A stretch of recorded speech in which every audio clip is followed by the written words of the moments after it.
Baik, Bapak Ibu yang dimuliakan Allah Subhanahu wa taala. Apa amal terbaik ketika berada di usia senja? Apa amal yang terbaik ketika kita berada di akhir hayat?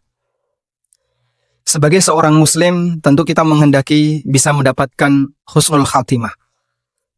Dan penilaian yang diberikan oleh Allah Subhanahu wa taala kepada hambanya itu bergantung pada ujungnya. Nek pucuke apik, sing ngarep dianggap apik. Sebaliknya, kalau pucuke elek, maka semua kebaikan yang pernah dilakukan bisa jadi tidak ada nilainya. Sebuah peringatan yang diberikan oleh Nabi SAW disebutkan dalam hadis dari Ibnu Mas'ud radhiyallahu anhu. Nabi SAW menceritakan, "Wa innar rajula la ya'malu bi'amali ahlil jannah." Ana menungso sing rajin melakukan amalan penduduk surga. Hatta ma yakunu bainahu wa bainaha illa dhira'. Sampai jarak dia dengan surga itu hanya sejauh 1 hasta. 1 hasta menika jarak antara ujung jari tengah sampai siku. Girang langkung pinten senti niki? 40-an senti. Sampai jarak antara dia dengan surga hanya 40 senti. Maksudnya pripun to, Pak? Jarak antara dia dengan surga kok 40 senti. Padahal surga kan saya adoh, Pak. Wong nek mati kan jasadnya masih ada di bumi, ada di dunia, sementara surga masih ada di alam akhirat. Para ulama mengatakan yang dimaksud dia beramal seperti amal penduduk surga. Sehingga jarak dia dengan surga tinggal 1 hasta, maksudnya adalah jarak dia dengan kematian dekat sekali. Karena pemisah antara manusia dengan balasan surga dan neraka itu cuma 1 lapis. Apa pemisahnya? Mati. Wong nek wis mati tinggal dapat balasan dan dia tidak bisa lagi beramal. Maka Nabi SAW memberikan ungkapan, hatta yakuna ma bainahu wa bainal jannati illa dhira'. Jarak antara dia dengan surga itu tinggal 1 hasta. Artinya orang ini wes parek mati. Fayasbiku alaihil kitab. Kemudian dia didahului oleh takdir. Faya'malu bi'amali ahlin nar. Di akhir hayatnya dia melakukan amalan penduduk neraka. Fayadkhuluha. Akhirnya nyemplung neraka. Sehingga yang namanya penilaian hamba, baik dan buruk ditentukan oleh ujungnya. Nabi SAW menegaskan ini dalam hadis riwayat Bukhari. Beliau SAW bersabda, "Innamal a'malu bil khawatim." Yang namanya amal itu dinilai dari ujungnya. Kita masing-masing punya masa silam. Dan para sahabat radhiyallahu anhum juga punya masa silam. Kita tidak sedang membicarakan masa silam. Karena kalau saling membandingkan masa silam, membicarakan masa silam, bisa jadi masa silamnya para sahabat mungkin lebih kelam dibandingkan masa silam yang pernah kita alami. Di antara mereka ada yang pernah berbuat syirik. Di antara mereka ada yang pernah sujud kepada berhala. Di antara mereka ada yang pernah membunuh sahabat yang mulia. Hamzah itu dibunuh oleh siapa? Al-Wasi. Tapi Al-Wasi kemudian masuk Islam. Di antara mereka ada yang pernah menjadi musuh Nabi SAW. Bahkan di antara mereka ada yang mengaku di hadapan Rasulullah SAW, "Ya Rasulullah, wallahi innaka la abghadin nasi ilayya." Demi Allah, Anda adalah manusia yang paling aku benci sebelum masuk Islam. Begitu orang ini masuk Islam, beliau mengatakan, "Wa antal ana la ahabbun nasi ilayya." Dan Anda saat ini menjadi manusia yang paling aku cintai. Ini pengakuan yang pernah disampaikan oleh sahabat Amr bin As radhiyallahu anhu sebelum beliau masuk Islam. Kemudian setelah masuk Islam beliau sampaikan kepada Nabi SAW. Tapi setelah mereka masuk Islam, mereka menjadi pahlawan-pahlawan, pejuang-pejuang, leluhur yang tertinggi dalam agama kita. Sehingga kita diminta untuk mengikuti mereka. Disebut oleh Nabi SAW sebagai khairun nas. Manusia yang menjadi standar terbaik dalam masalah agama. Karena itu kita tidak berbicara masa silam. Kalau berbicara masa silam, semua orang punya masa silam yang mungkin di masa silamnya dia terjerumus ke dalam perbuatan maksiat. Sehingga berkaitan dengan amal yang terbaik, kita bicara masa mendatang dan saat yang ini yang sedang kita alami. Karena itu jangan dilakukan Allah. Seorang muslim tidak diajarkan untuk tenggelam mengenang masa silamnya yang mungkin gelap gulita, yang mungkin tidak ada warna. Tapi seorang muslim diajarkan untuk menjadi hamba yang optimis, bagaimana dia bisa meraih yang terbaik di bagian ujungnya. Sehingga motivasi Rasulullah SAW, perjuangkan untuk menjadi hamba Allah yang terbaik sampai mati. Innamal a'mal bil khawati. Sesungguhnya amal itu diukur dari ujungnya. Dan kita menjadi hamba Allah sampai kapan jemaah? Kita menjadi hamba Allah sampai kapan? Sampai mati. Kita beribadah kepada Allah sampai kapan? Allah Ta'ala berfirman, wa'bud rabbaka hatta ya'tiyakal yaqin. Beribadahlah kepada Rabbmu hatta ya'tiyakal yaqin, sampai datang kepadamu al-yaqin. Dan para ulama ahli tafsir sepakat, makna al-yaqin dalam ayat ini adalah al-maut, kematian. Sembahlah Rabbmu, beribadahlah kepada Rabbmu sampai datang kepadamu kematian, sebab ujung dari amal adalah kematian. Tidak ada istilah pensiun sebelum mati, itu tidak ada, kecuali ketika akalnya dicabut oleh Allah Subhanahu wa Ta'ala. Lalu perjuangan apa yang bisa kita lakukan dan amal apa yang terbaik ketika kita berada di ujung? Sebenarnya semua amal yang diajarkan dalam Islam itu amal yang terbaik. Sehingga tidak ada amal dalam Islam itu kurang baik, itu tidak ada. Semuanya adalah amal yang terbaik. Sebab semua amalan yang diajarkan oleh Nabi SAW adalah amal yang datang dari wahyu Allah Subhanahu wa Ta'ala. Dan Allah Subhanahu wa Ta'ala ketika mewahyukan kepada hambanya, Allah berikan yang terbaik. Hanya saja begini jemaah, dalam masalah waktu itu ada prioritas. Ada sebagian amal yang lebih diunggulkan dibandingkan yang lain dari sisi pertimbangan waktu atau pertimbangan tempat atau pertimbangan maslahat. Sehingga bukan menganulir amal yang lain, bukan meniadakan amal yang lain, tapi kita lebih mengedepankan sebagian amal dibandingkan amal yang lain mengingat pertimbangan waktu. Sebab waktunya hanya terbatas. Sebagai contoh, kalau Anda sedang membaca Quran, kemudian terdengar suara azan salat 5 waktu. Mana yang lebih baik? Menjawab azan atau melanjutkan bacaan Quran? Yang lebih baik yang mana, Pak? Menjawab azan. Kenapa menjawab azan? Kenapa menjawab azan? Karena amalan menjawab azan tepat pada waktunya. Pada saat azan dikumandangkan, Anda mendengarnya, waktu yang tepat untuk menjawab adalah ketika itu. Sehingga membaca Quran kita hentikan. Padahal secara umum membaca Quran adalah afdolul dzikri, zikir yang paling afdol, karena yang kita baca kalamullah. Namun ketika kita meninggalkan Quran bukan berarti karena kita tidak suka membaca Quran. Tapi kita meninggalkan Quran sesaat sebab di sini ada bagian yang perlu diprioritaskan, yaitu amalan yang sesuai dengan waktunya. Di posisi itu Anda disyariatkan untuk menjawab azan. Di kesempatan yang lain nanti amalnya juga berbeda. Pada waktu jamaah sedang kedatangan tamu dan Anda bersedia untuk menerimanya. Sementara ketika itu bapak-bapak atau ibu-ibu sedang sholat duha. Mana yang harus dilakukan? Melayani tamu atau sholat duha? Yang mana, Pak? Melayani tamu. Kenapa melayani tamu? Karena itu waktu yang tepat saat tamu datang. Sehingga sholat duha Anda tinggalkan. Padahal secara umum sholat adalah ibadah yang paling lalu katanya Pak Ustadz, amal yang pertama dihisap itu sholat. Berarti kalau saya sholat, lalu ada tamu datang, rasa digubris. Waya wong sholat kok teko. Lah tamunya sampean kan gak ngerti nek sampean sholat duha. Ya seharusnya dia pengertian. Jam sholat duha itu ya jangan bertamu. Terus bertamu yang tepat kapan? Ya pas tidak waktunya sholat. Datang berduhur. Ora dibuka nih, waya wong istirahat kok bertamu. Terus yang tepat kapan? Datang setelah asar. Iki waya zikir sore kok bertamu. Kalau kemudian berbicara tentang masalah waktu, Anda mungkin akan mengisi waktu Anda untuk ibadah atau istirahat. Tapi seorang muslim ketika kehadiran tamu di waktu yang dia mengizinkan tamu itu masuk, melayani tamu lebih baik daripada apa? Ibadah yang lain. Sebab ini bagian dari prioritas. Sehingga bukan karena kita tidak suka sholat atau menganggap sholat itu ibadah tidak penting. Namun dalam posisi ini, melayani tamu menjadi ibadah yang lebih penting, yang lebih diprioritaskan karena itulah waktu yang sedang Anda alami. Orang kalau paham seperti ini, berarti dia mengerti bagaimana prioritas dalam hidup. Dia tahu bagaimana prioritas dalam hidup. Sehingga salah satu di antara kesempurnaan Islamnya seorang hamba, dia berusaha untuk mengambil yang terbaik ketika beramal. Di usia muda ada amalan. Di usia tua ada bagian amalan juga. Dan perlu untuk diprioritaskan. Kalau tua itu yang lebih dibuat dominan yang mana? Ketika sudah berada di usia tua, yang dibuat lebih dominan yang mana? Itu yang penting untuk kita pikirkan. Dan ini bagian dari turunan kesempurnaan Islam seseorang. Tahu dan paham tentang prioritas. Sesuai dengan waktunya. Makanya Allah Subhanahu wa Ta'ala menurunkan syariat.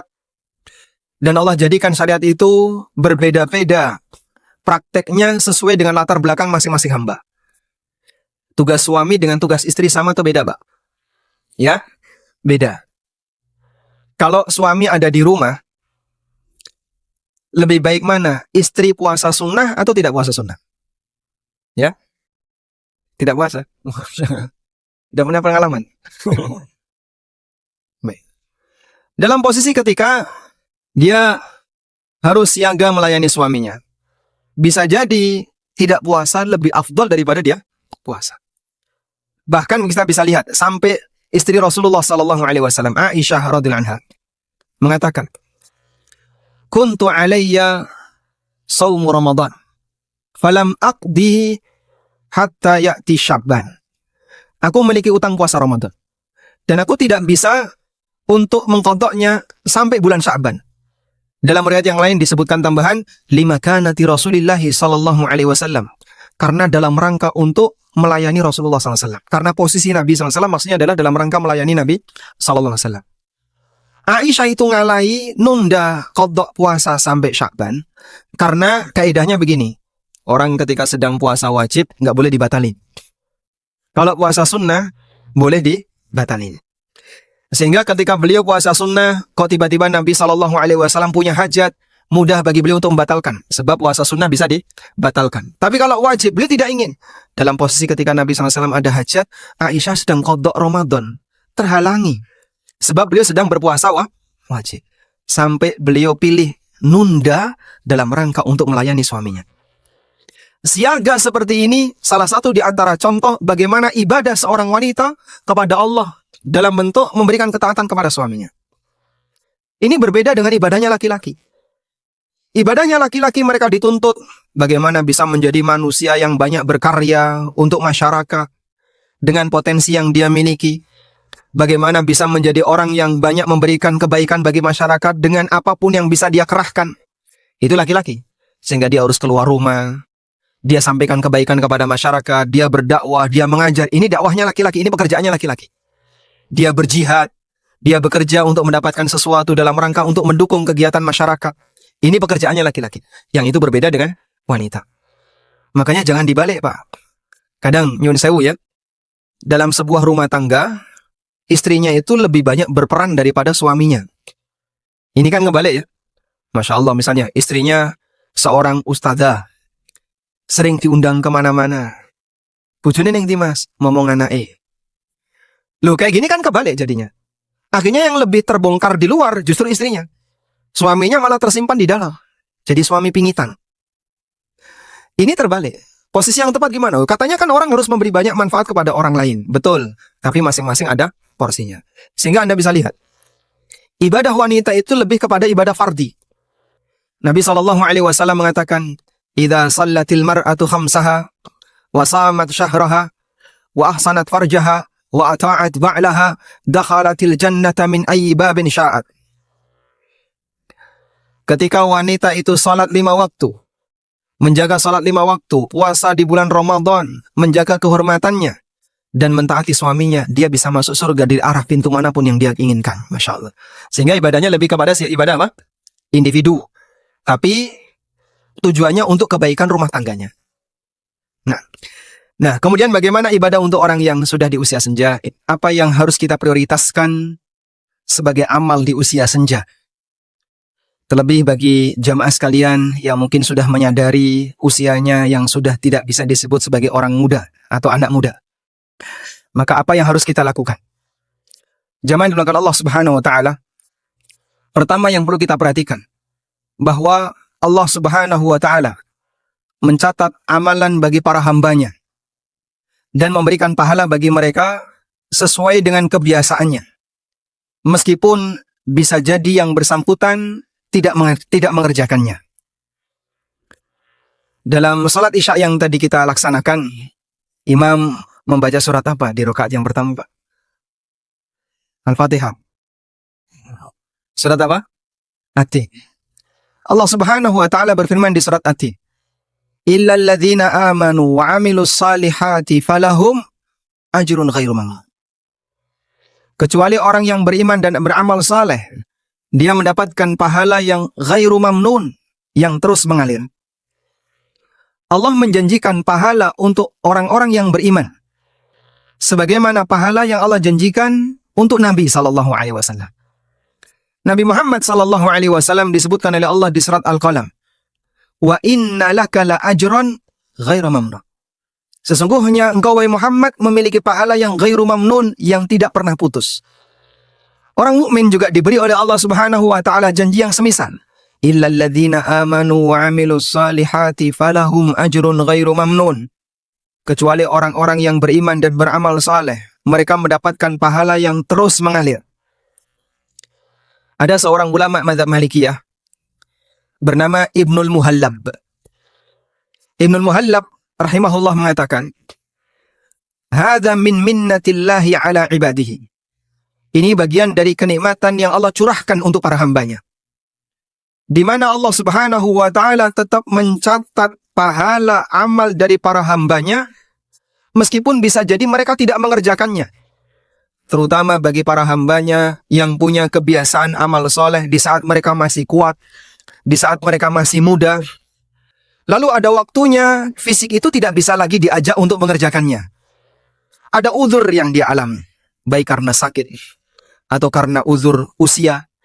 Sudah tua, fisiknya lemah, nggak bisa lagi diajak untuk rajin datang ke masjid, nggak bisa lagi diajak untuk melakukan puasa sunnah, tidak bisa diajak untuk kajian. Tapi karena dulu dia punya kebiasaan seperti itu, Allah tetap mencatat pahala bagi orang ini sampai akhir hayatnya. Masya Allah. Sebab bapak ini, ibu ini yang sudah tua, yang sudah uzur fisiknya, dia tidak mengerjakan puasa sunnah, bukan karena malas, tapi karena sudah tidak sanggup lagi untuk berpuasa. Yang bersangkutan tidak bisa hadir jamaah di masjid, bukan karena malas, tapi karena yang bersangkutan sudah tidak lagi sanggup untuk berjalan menuju masjid. Mereka meninggalkan ketaatan bukan karena malas, tapi karena ada uzur. Semangatnya tetap hidup, tapi karena jasadnya tidak bisa diajak untuk melakukannya, Allah Subhanahu wa taala tetap mencatat pahala kebaikan untuknya. Dan ini semisal dengan janji yang diberikan oleh Nabi SAW. Dalam hadis yang sahih riwayat Muslim, Nabi SAW mengatakan, "Idza maridal 'abdu aw safara, kutiba lahu ma kana muqiman sahiha." Ketika seorang hamba itu sedang sakit atau dia sedang safar, sehingga disebabkan karena uzur sakit, uzur safar, dia nggak bisa melakukan ibadah yang menjadi rutinitasnya. Tidak bisa sholat tepat waktu, tidak bisa puasa, tidak bisa sholat rawatib, tidak bisa sholat sunnah A, sunnah B. Akhirnya dia tinggalkan itu, disebabkan karena uzur dia, baik karena sakit atau karena safar. Nabi SAW memberikan janji, kutiba lahu ma kana muqiman sahih. Dicatat untuknya amalan ketaatan sebagaimana rutinitas yang dia lakukan ketika sedang tidak safar, sedang mukim, atau ketika dia sedang sakit. Anugerah yang luar biasa bagi hamba Allah yang punya kebiasaan amal soleh di saat dia dalam kondisi normal. Maka mumpung teman-teman yang masih muda, yang antum bisa melakukan aneka amal soleh yang rutin, kajian rutin, sholat jamaah rutin, aneka amal soleh rutin yang lainnya. Ketika itu Anda lakukan, ada waktunya Anda akan terhenti, di mana jasad sudah tidak mampu lagi untuk diajak melaksanakannya. Orang ini meninggalkan bukan karena malas, tapi dia tinggalkan karena apa, Pak? Uzur yang melekat pada dirinya. Allah Subhanahu wa taala katakan, "Falahum ajrun ghairu mamnun." Dia tetap mendapatkan pahala yang terus mengalir. Anugerah yang luar biasa. Karena itu jamaah yang dimuliakan Allah Subhanahu wa taala, yang perlu untuk diperhatikan berkaitan dengan orang yang memiliki kebiasaan amal saleh. Nabi SAW ajarkan, ambil salah satu amal yang ringan, yang mudah untuk dirutinkan. Jadi amal soleh itu jangan putus di tengah jalan. Sebab kita beramal itu bukan model mut-mutan. Kalau lagi ngemut, permen. Kalau lagi mood, perasaannya dia mau beramal. Ini lagi nggak mood, tinggalkan amal. Bukan karena itu, Pak. Bukan seperti itu gayanya. Tapi misalnya Anda mengambil, saya pengen puasa sunnah Senin Kemis. Lakukan terus semampu yang Anda bisa lakukan. Sampai kapan, Pak? Sampai mati kalau perlu. Kalau saya sakit gimana? Ya Anda bisa istirahat. Dan ketika Anda istirahat saat sakit, pahala terus mengalir sesuai dengan kebiasaan. Bukan kemudian lagi senang puasa. Begitu gak senang puasa, tinggalin puasa. Gak kayak gitu. Tapi terus. Makanya ambil sesuai dengan kemampuan. Nabi SAW mengatakan, "Khudhu minal a'mali ma tutiqun, fa innallaha la yamallu hatta tamallu."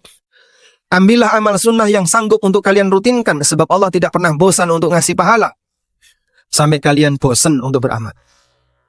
Makanya dulu para sahabat yang memiliki wazifah, amal rutin ini disebut dengan wazifah. Mereka ketika sudah memiliki wazifah itu dikerjakan sampai mati. Sahabat Abdullah bin Amr bin As radhiyallahu anhu pernah meminta kepada Nabi SAW pada waktu beliau masih muda. Ya Rasulullah, saya bisa puasa tiap hari. Kemudian Nabi SAW ingatkan, la sama liman sama dahr. Tidak ada nilai puasa bagi yang puasa tiap hari. Karena tidak boleh puasa tiap hari.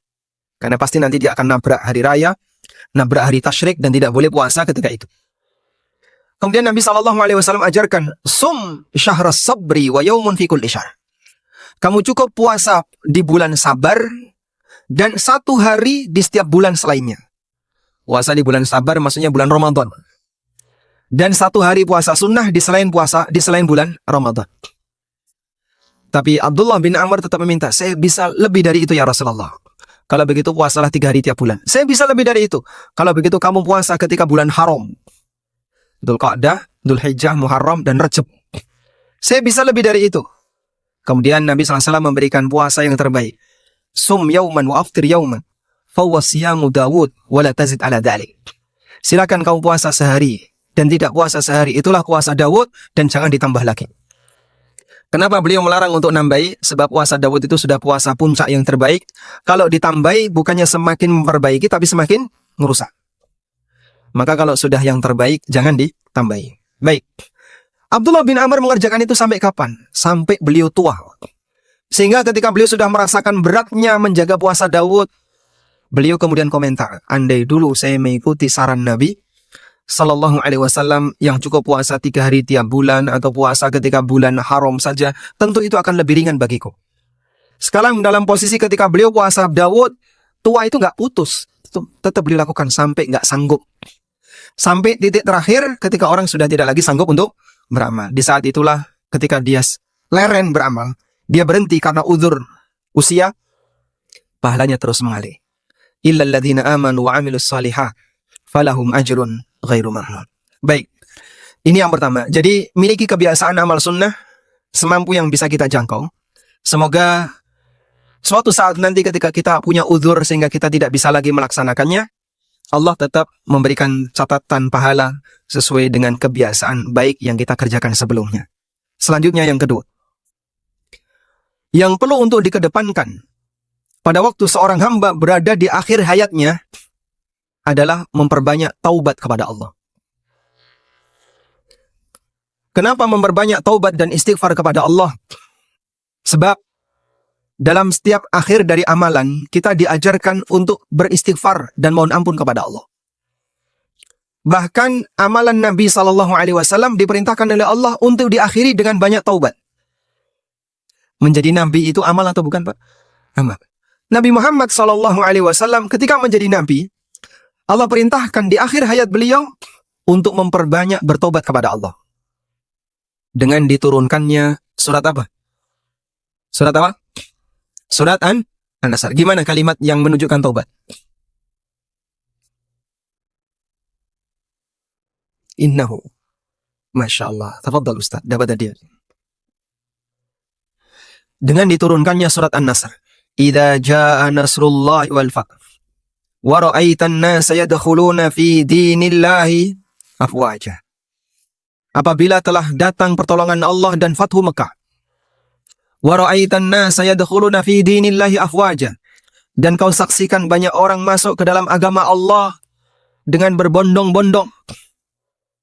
Mereka masuk ke dalam agama Islam dari suku, perwakilan suku. Suku A datang perwakilannya. Sekian orang, ya Rasulullah, suku kami membaiat Anda untuk masuk Islam. Inilah baiat yang benar. Baiat kepada pemimpin yang legal, dan mereka membaiat Nabi SAW ketika masuk Islam. Suku yang kedua datang seperti itu. Satu suku masuk Islam, satu suku masuk Islam. Mereka nggak datang bareng ya. Sehingga rombongannya itu maksudnya adalah wakil. Maka mereka masuk Islam secara berbondong-bondong. Satu suku masuk Islam, suku yang lain gantian seperti itu. Akhirnya di tahun itu Nabi SAW kebanjiran tamu. Maka tahun itu disebut dengan Amul Wufud. Tahun di mana Nabi SAW kebanjiran tamu. Tahun berapa ya? Amul Wufud tahun berapa, Pak? Ada yang tahu? Amul Wufud tahun berapa? Tahun berapa? Hijriah. Titik-titik Hijriah.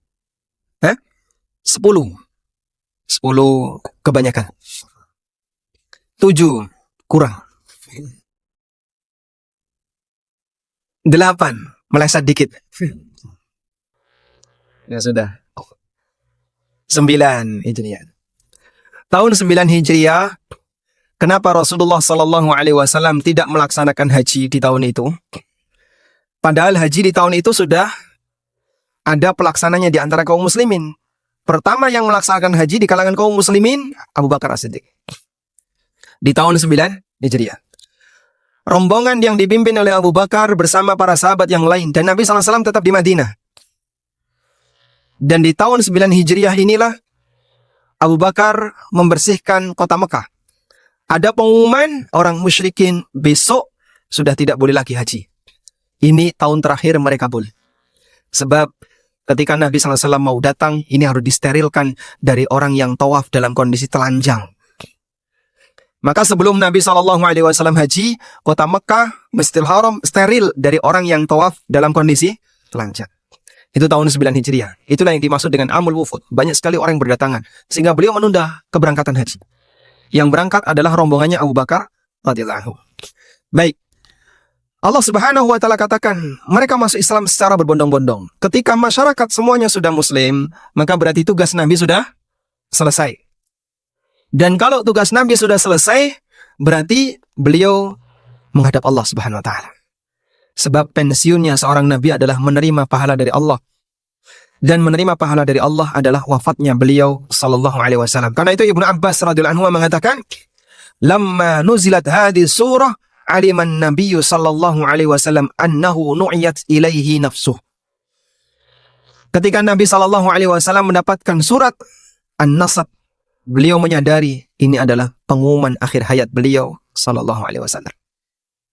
Dalam musyawarah yang diselenggarakan di zaman Amirul Mukminin Umar bin Khattab radhiyallahu anhu, anggota musyawarah sahabat-sahabat senior di kalangan Muhajirin dan Ansar yang senior-senior. Tapi beliau menghadirkan Ibnu Abbas. Pada saat Ibnu Abbas dihadirkan, maka sahabat yang senior itu merasa nggak nyaman. Iki cacilik kok melu ning gini. Sebab waktu Nabi SAW wafat, Ibnu Abbas usia berapa, Pak? Hah? Beliau usia murahaqah. Mendekati balik. Mendekati balik. Mungkin 14 tahun, mungkin 13 tahun. Yang jelas mendekati balik. Jadi Rasulullah SAW wafat, Ibnu Abbas itu belum balik. Mendekati balik. Abu Bakar 2 tahun. Lalu Umar. Berarti ketika itu usia Ibnu Abbas 20-an tahun. Kalau kita anggap misalnya di pertengahan masa kekhalifahan Umar. Sehingga Ibnu Abbas dijadikan oleh Nabi SAW sebagai anggota Majelis Dewan Syura di usia 20-an tahun. Baru lulus SMA atau baru lulus kuliah. Tapi Masya Allah anggota yang lain semuanya sudah senior-senior. Maka mereka keberatan. Ini cacile kok masuk. Dites sama Umar bin Khattab. Coba kalian tafsirkan tentang idza jaa nasrullahi wal fath. Mereka menyampaikan tafsir hanya tekstual saja. Tafsir dhahiri. Ya kalau datang pertolongan Allah Fathu Mekah, beliau diperintahkan banyak bertobat dan seterusnya. Fama taqulu ya Ibnu Abbas, kalau kamu apa yang bisa kau sampaikan wahai Ibnu Abbas? Ibnu Abbas mengatakan, hadza qurbu ajalin Nabi sallallahu alaihi wasallam. Surat ini menunjukkan dekatnya ajal Nabi sallallahu alaihi wasallam. Surat ini menunjukkan dekatnya ajal Nabi sallallahu alaihi wasallam. Coba Pak, Anda baca surat An-Nasr dari ayat pertama sampai terakhir, apa hubungannya dengan ajal? Ada nggak Pak? Nggak ada. Tapi Ibnu Abbas bisa memberikan tafsir. Surat ini menandakan dekatnya ajal Nabi SAW. Karena beliau memahami bahwa ketika tugas Rasulullah SAW sudah selesai, ditandai dengan ditaklukannya kota Mekah dan masyarakat sudah masuk Islam, maka beliau akan menghadap Allah Subhanahu Wa Taala. Karena itulah Rasulullah Sallallahu Alaihi Wasallam menyadari turunnya surat An-Nasr adalah nu'iyat alaihi nafsu. Ini pengumuman sebentar lagi beliau wafat. Qala Al-Hasan, kata Al-Hasan, a'lama annahu qad iqtaraba ajaluhu.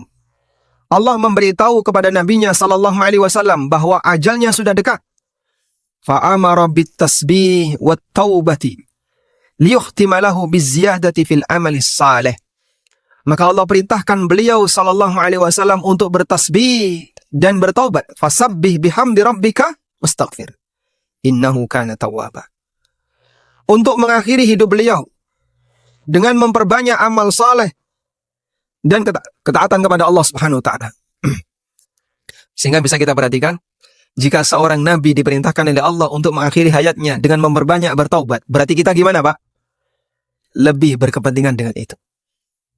Maka amal yang tertinggi yang diprioritaskan oleh seorang hamba ketika di akhir hayat adalah memperbanyak bertobat kepada Allah. Mohon banyak ampunan dari Allah Subhanahu wa taala. Meskipun kita paham, taubat itu kan wazifatul hayah, tugas hidup. Kita taubat kan nggak nunggu tua. Taubat nunggu apa, Pak? Nunggu tua nggak? Tidak. Kita taubat setiap saat. Betul. Namun, ada satu kondisi di mana kita diperintahkan untuk banyak lebih sering bertaubat di akhir hayat. Mengakhiri hidup kita dengan banyak memohon ampun kepada Allah, beristighfar, mohon ampun kepada Allah, dan bertobat kepada Allah Subhanahu wa ta'ala. Makanya jamaah yang dilakukan Allah Subhanahu wa ta'ala, amalan yang perlu untuk banyak dilakukan oleh seorang muslim di akhir hayatnya adalah banyak mohon ampun kepada Allah atas dosa-dosanya, kesalahannya. Sebab istighfar dan tobat itu stempel akhir ujung dari amal. Karena itu ketika selesai sholat, kita baca apa? Selesai sholat baca apa? Alhamdulillah. Terus salaman. Selamat. Gitu? Tidak. Selesai sholat kita membaca astagfirullah. Agar taubat dan istighfar itu jadi stempel bagi amal kita. Kita akhiri dengan bertobat kepada Allah. Majelis ilmu kita akhiri dengan kafaratul majlis. Isi kafaratul majlis sama. Bertasbih kepada Allah, memujinya, kemudian istighfar dan bertobat kepada Allah. Orang yang selesai haji juga diperintahkan oleh Allah untuk bertobat. Fa'idha afadhan nasu fastaghfirullah. Apabila masyarakat fa'idha qadaitum manasikakum fadhkurullaha kadzikrikum aba'akum. Ayat sebelumnya gimana kalimatnya? Ketika kalimatnya gimana? Ayat sebelumnya. Bukan. Fa'idha afadtum min arafatin fadhkurullaha. Nah, ayat sebelumnya. Thumma afidu min haitsu afadhan nas wastaghfirullah. Thumma afidu min haitsu afadhan nas wastaghfirullah. Kemudian bertolaklah kalian sebagaimana masyarakat bertolak, wastaghfirullah, dan perbanyaklah beristighfar kepada Allah. Sehingga dalam amalan haji ketika orang sudah berada di posisi akhir, itu diperintahkan untuk memperbanyak istighfar kepada Allah. Pelajaran yang bisa kita ambil dari sini adalah Allah ajarkan seorang hamba ketika mengakhiri amalnya, diajarkan untuk banyak istighfar. Mohon ampun kepada Allah Subhanahu wa ta'ala. Karena itu jamaah, menjadi muslim adalah amalan. Menjadi hamba yang beriman juga termasuk amalan. Maka kita akhiri amalan sebagai seorang muslim ini dengan memperbanyak istighfar kepada Allah Subhanahu wa ta'ala. Selanjutnya, amalan berikutnya sebagai tugas kita mengakhiri hayat adalah membangun sikap husnudzan kepada Allah. Membangun sikap husnudzan kepada Allah. Disebutkan dalam hadis dari Jabir bin Abdullah radhiyallahu anhu. Hadis sahih riwayat Muslim. Kata Jabir, sami'tu an-nabiyya sallallahu alaihi wasallam qabla wafatihi bi thalathin. Yaqul, aku mendengar Rasulullah sallallahu alaihi wasallam 3 hari sebelum beliau diwafatkan oleh Allah, beliau menyampaikan pesan. La yamutanna ahadukum illa wa huwa yuhsinu billahi dhanna. Jangan sampai kalian mati kecuali dalam kondisi husnudzan kepada Allah. La yamutanna ahadukum illa wa huwa yuhsinu billahi dhanna. Jangan sampai kalian mati kecuali dalam kondisi husnudzan kepada Allah. Maksudnya bagaimana, Pak? Yang dimaksud dengan membangun husnudzon kepada Allah Ta'ala adalah lebih memperbanyak dan dominan posisi roja dibandingkan khauf. Lebih dominan posisi roja dibandingkan khauf. Jadi hati manusia ketika beramal itu diiringi dengan harap, cemas, kan gitu ya? Diiringi dengan apa? Harap dan cemas. Sebenarnya aktivitas apapun yang kita lakukan pasti diiringi dengan harap dan cemas. Dan itu kita praktikkan dalam beribadah. Misalnya, jenengan mau usaha, modalnya biro 10 juta, dipakai beli gerobak, dipakai beli apa perlengkapan dan seterusnya, dodolan cilok. Pada waktu Anda bisnis, saat mengawalinya, dalam hati ini diiringi dengan apa? Harapan dan cemas. Berharap ngitung badi, nah, kira-kira nek modal sakmene dalam waktu sekian bulan untung sekian. Nek payu kabeh. Nek payu setengah sek badi sekian. Orang punya harapan ketika dia membuka usaha. Di saat yang sama dia juga dihantui dengan kecemasan. Engko nek ora payu ya kira-kira rugi sakmene. Terus kalau rugi nanti kira-kira solusinya bagaimana? Ada unsur apa? Cemas. Sehingga seorang mukmin ketika beribadah sama sebagaimana manusia ketika bekerja. Ada harapan dan ada cemas. Berharap pahala dari Allah, tapi di saat yang sama dia juga cemas. Jangan-jangan ibadahnya tidak diterima. Dan di akhir hayat perbesar harapan dengan mengenang ketaatan yang kita lakukan kepada Allah, ditambah lagi semoga nanti Allah kasih pahala yang lebih besar. Harapan itu akan muncul di saat orang serius dalam bekerja. Ibaratnya begini, kalau Bapak sungguh-sungguh dalam membuat karya sesuatu dan Bapak serius melakukannya, Anda akan punya harapan yang lebih besar. Insya Allah berhasil ini. Karena kita sudah perhitungan, kita sudah pokoknya semua yang dibutuhkan tak lengkapi semua. Semua bentuk untuk mendukung terwujudnya usaha ini sudah saya lakukan. Kita akan punya harapan yang lebih besar. Maka seorang mukmin di akhir hayatnya dia akan berusaha untuk melengkapi amal-amal yang kurang. Salatnya sing kurang, ibadah sing kurang, dilakukan semampunya dengan membangun harapan kepada Allah Subhanahu wa taala. Iki wis tak lakoni sing apik Mas, sing biasane elek-elek wis tak tinggalkan. Konsekuensi orang membangun harapan husnudzon kepada Allah adalah diiringi dengan melakukan amal saleh. Makanya para ulama mengatakan bahwa seorang hamba bisa husnudzon kepada Allah dan punya harapan di sisi Allah ketika dia memiliki sesuatu yang diharapkan nanti ketika ketemu Allah. Apa itu? Pahala. Harap-harap ganjaran dengan sholat yang dia kerjakan, harap-harap ganjaran dengan ibadah yang dia lakukan. Saat dia memiliki sesuatu yang diharapkan, dia husnudzon kepada Allah Subhanahu wa taala. Dan Allah tidak akan ingkar janji. Allah tidak akan ingkar janji. Baik. Selanjutnya. Yang keberapa? Amal yang keempat atau ketiga? Keempat. Amal yang keempat adalah fokus untuk islahun nafsi. Lebih fokus untuk memperbaiki diri. Sehingga dalam benak pikirannya lebih banyak fokus memperbaiki dirinya. Maka dia sudah tidak lagi sibuk debat dengan orang lain, sudah tidak lagi sibuk gesekan dengan orang lain, tapi dia lebih banyak fokus pada dirinya. Karena ketika di akhir hayat dia berusaha, sanggup apa yang bisa saya bawa. Udah daripada punya banyak masalah dengan orang lain, maka dia lebih fokus untuk memperbaiki amalnya daripada meladeni aktivitas orang lain.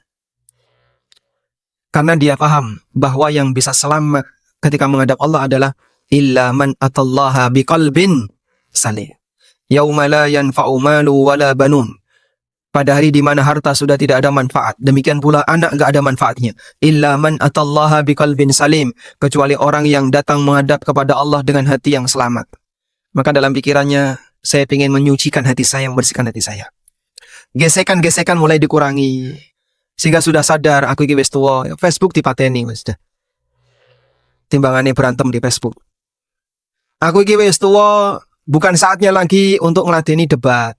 Bukan saatnya lagi untuk ngobrol panjang memperdebatkan poligami. Poligami itu jangan diperdebatkan, Pak. Dipraktekkan ya. Iya, Pak. Nah.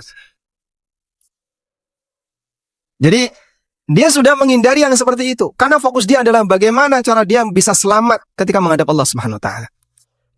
sebab gesekan dengan orang itu nambahi beban. Makanya saya kadang heran, wis tuwa kok seneng padu. Gak ngerti tuane Pak. Ada sebagian orang karena dia merasa senior, pokoknya nek gak menang gak gelem. Akhirnya nek ngomong ra gelem kalah. Mesti pengen selalu ning dhuwur.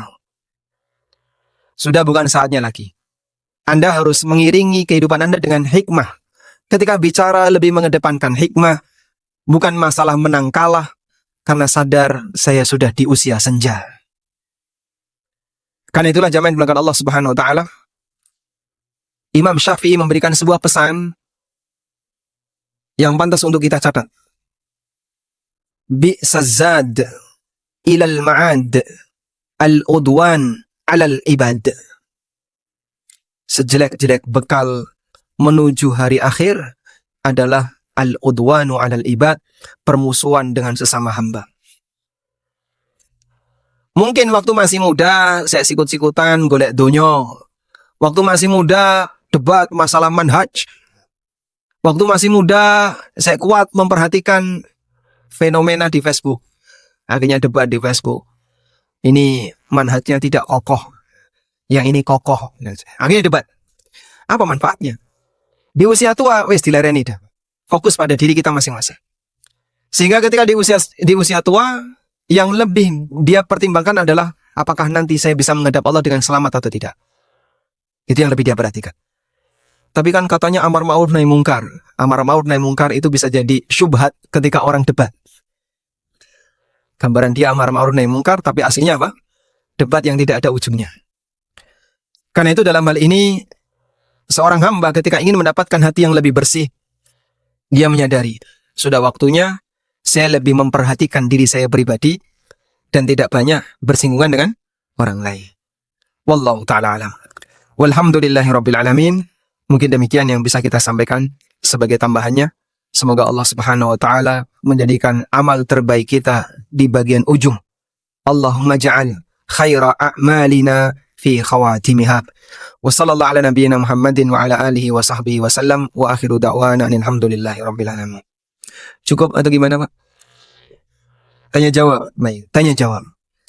Baik, saya bertanya, Anda menjawab. Mau hadiah nggak? Mau hadiah? Baik, pertanyaan pertama. Pertanyaannya, siapa nama ketua takmir Masjid Al-Fajr? Pak Tamir ada, Pak Tamir? Ketua takmir ada? Nggak ada? Nggak ada takmirnya? Oh, ketua, Masya Allah, dapat hadiah. Ketua takmir, Pak? Dan dapat hadiah ya? Sebagai penghargaan untuk takmir. Hadiah selanjutnya. Nah, sebutkan 3 ayat yang mengajarkan kita untuk istighfar di akhir amal. Nah, 1. Baik, nggak apa-apa, 3 dalil berarti sekarang saya 1, selesai bermajelis. 2, selesai sholat wajib. Yang ketiga,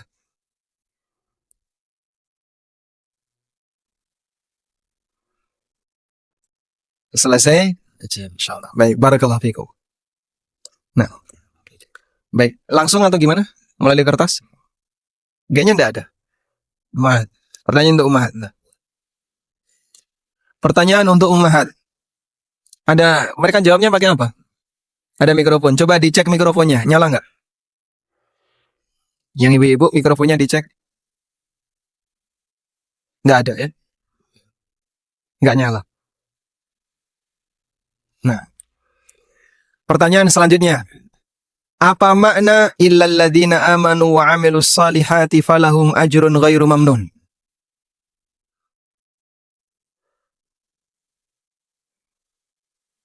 Sesuai dengan apa yang menjadi kebiasaannya. Masya Allah, barakallahu. Sudah? Satu lagi yang terakhir ya. Ibu-ibu bisa coba mikrofonnya ada? Nggak bisa? Baik.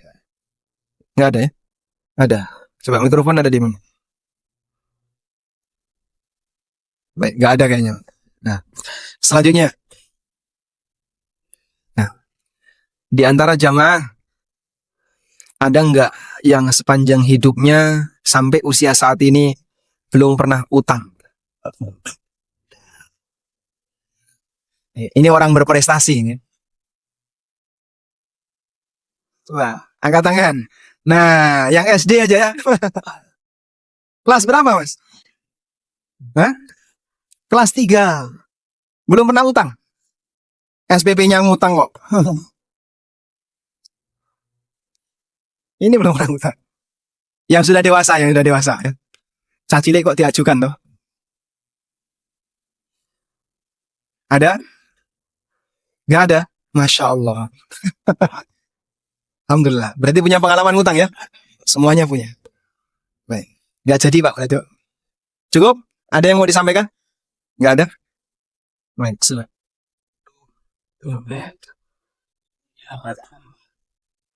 Langsung dibacakan.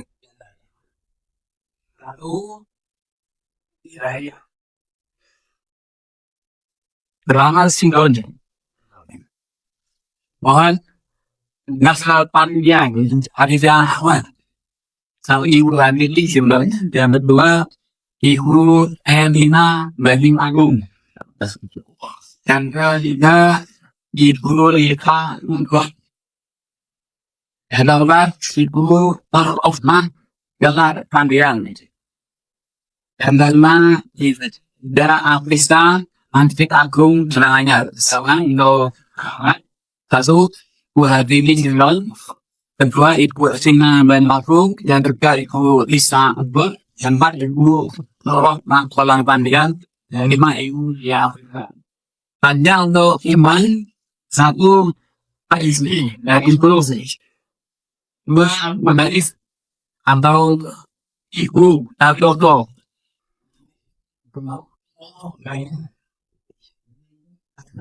Anton Mulon dari Buddha dan Datang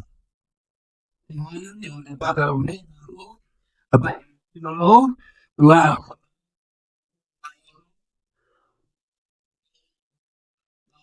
apa kuota beratan. Alhamdulillah. Baik, silakan. Berdiri boleh? Waalaikumsalam warahmatullahi.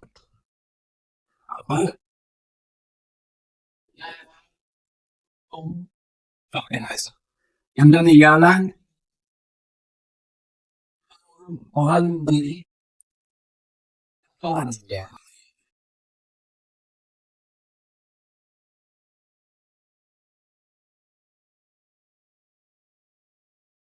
Bolehkah berpuasa rutin?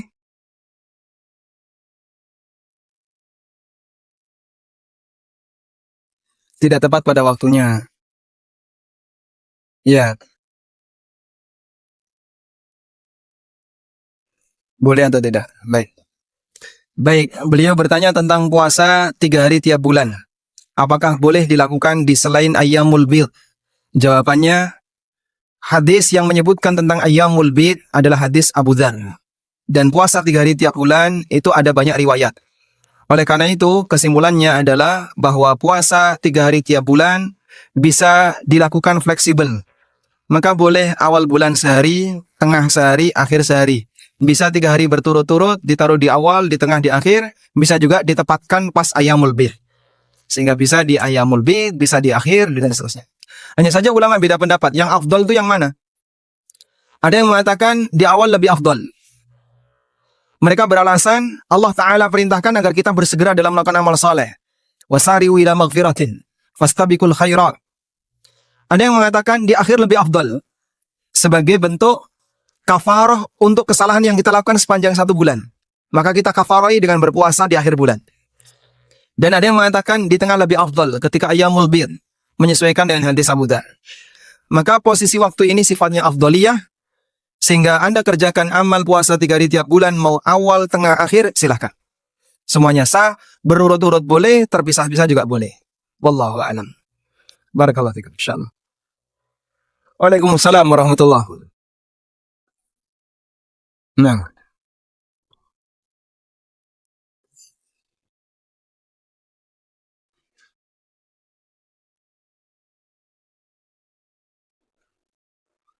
Hati.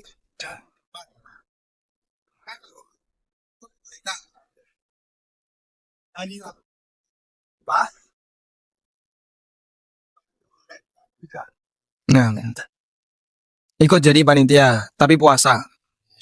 Masa nih ya? Liane nyate poso. Nah, beliau bertanya, kalau terjadi perbedaan pendapat dalam penetapan tanggal 10 Dzulhijjah atau hari Idul Adha, sehingga konsekuensinya kalau selisih sehari, ada yang satu masih berpuasa, yang satu sudah berkorban. Pertanyaannya, bolehkah yang berpuasa ini ikut jadi panitia? Jawabannya tidak masalah. Sehingga yang berpuasa ikut jadi panitia, mungkin nyacai daging dan seterusnya, silahkan. Tapi yang masih berpuasa tidak boleh menyembelih hewan kurbannya. Sehingga kalau yang bersangkutan yang berpuasa ini, misalnya hari rayanya yang pertama Rebu, nah beliau meyakini Kemis, berarti Rebunya masih puasa Arafah. Sementara hari raya beliau di hari Kemis. Boleh nggak misalnya beliau di hari Kemisnya itu atau di hari Rabu menyembelih hewan kurbannya? Jawabannya batal hewan kurbannya. Kalau saya ikut urunan sapi gimana Pak? 7 orang yang 6 Rebo, 1 Kemis. Nah, iki yang paling repot. Oh itu banyak Pak. Jadi dinamika di masyarakat, dinamika dalam tanda kurung konflik. Ya. Sehingga jadi konflik di masyarakat. Sing siji pengen pokoknya Rebo sembelih. Wong aku bar bodo, aku bar sholat id. Saya pengennya langsung disembelih setelah sholat. Yang satu doa aku saya poso kok disembelih. Terus gimana ini? Ya kalau mereka bisa dikasih solusi sembelih Kemis 100% semuanya sah. Cuman yang Rebo enggak mau, pengennya setelah sholat langsung disembelih. Dan konflik seperti ini kan tahun kemarin sempat terjadi, itu sampai agak ramai. Sehingga di satu masjid tegang. Gara-gara perbedaan dalam penetapan tanggal hari raya. Kalau seperti ini, sikap bijak sangat dibutuhkan. Ada pilihan afdal dan ada pilihan batal, kan gitu ya. Yang masih puasa, kalau korbannya disembelih, beliau batal korbannya. Sedangkan yang sudah hari raya, kalaupun ditunda, tidak sampai membatalkan kurbannya. Ya meskipun dia bisa jadi tidak mendapatkan waktu yang paling afdal, karena jadinya bagi dia itu disembelih di hari tasyrik. Tapi kan tetap sah sebagai korban. Kalau mempertimbangkan ini, maka menjaga keabsahan lebih diutamakan daripada menjaga yang lebih afdal. Sebab kalau tidak sah, ini harus ada gantinya. Kalau tidak sah harus ganti. Sehingga dia harus sebaiknya disembelih di hari Kamis. Tapi saya ngotot ya Pak, pengennya Rebo. Ya ini ganti wong. Jadi yang satu ini dikeluarkan, digantikan orang lain. Siapa yang mau gantiin beliau kurban di hari Rabu, urun gantian. Nah, nanti beliau digantikan dengan hewan yang lain. Wallahu a'lam. Cukup? Ada lagi? Baik, silakan. Bolehkah akad salam dilakukan dalam masjid? Salam termasuk praktek jual beli, sehingga praktek jual beli apapun tidak boleh dilakukan di dalam masjid. Wallahu a'lam. Baik, cukup ya kayaknya. Nah, demikian yang bisa kita bahas di kesempatan kali ini. Semoga apa yang kita bahas di kesempatan ini bermanfaat bagi saya pribadi dan jamaah sekalian. Allahumma anfa'na bima 'allamtana wa 'allimna ma yanfa'una warzuqna ilma. Wa sallallahu ala nabiyyina Muhammadin wa ala alihi wa sahbihi wa sallam wa akhiru da'wana alhamdulillahi rabbil alamin. Wassalamu alaikum warahmatullahi wabarakatuh.